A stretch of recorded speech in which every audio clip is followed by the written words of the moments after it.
Okay, welcome back. I've got rid of the link thing so it's closer to what you'll see if you've got a fresh install of WordPress. And remember we were kind of working our way down the left-hand column. Going to ignore appearance for the minute, going to ignore plugins and move on to settings.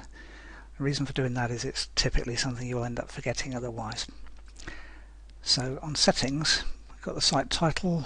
It'll put in just another WordPress site unless you choose something else. The URL is just a test one I'm using. That won't be there by the time you get to see that.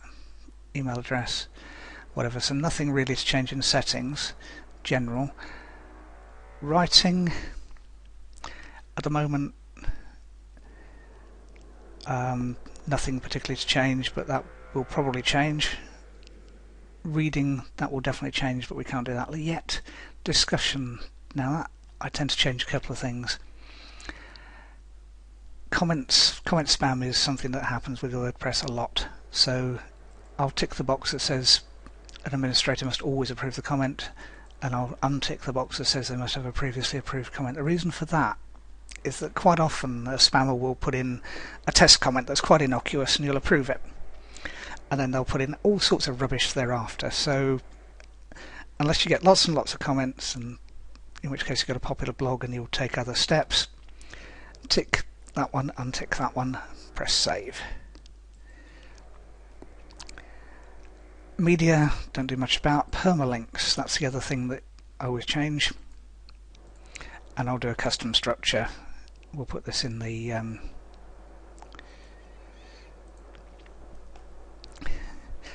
PDF that comes with it, but basically post name, so that will just put the post name rather than the default on WordPress, which is p equals whatever, which is just something no good to man or beast. So post name is the easiest thing to put in. It's what I always put in. As I said, I'll put that in the PDF that accompanies this. You don't have to copy and paste, try and copy it from a video, which you can't do. So that's it on the settings changes. Appearance we'll cover now.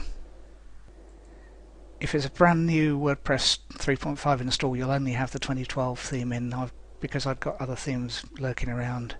But 2012 is the one that will get used, and it's the default one. Stick with it for the minute, and we can change it later.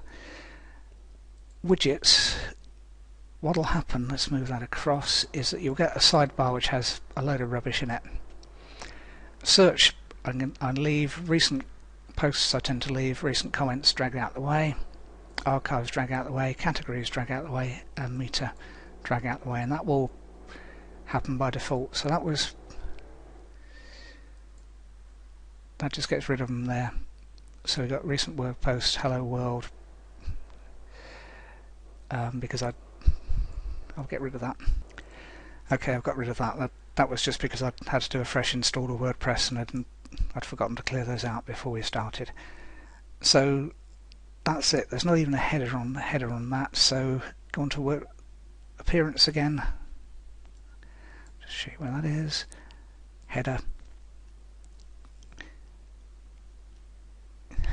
There's no default image in there, so you'd need to upload one if you decided to use one. But that's what the site will look like out of the box, ready to customize. Very simple, very easy, and we'll move on in the next video to all the different plugins that I'd suggest you install. So we'll see you in the next video.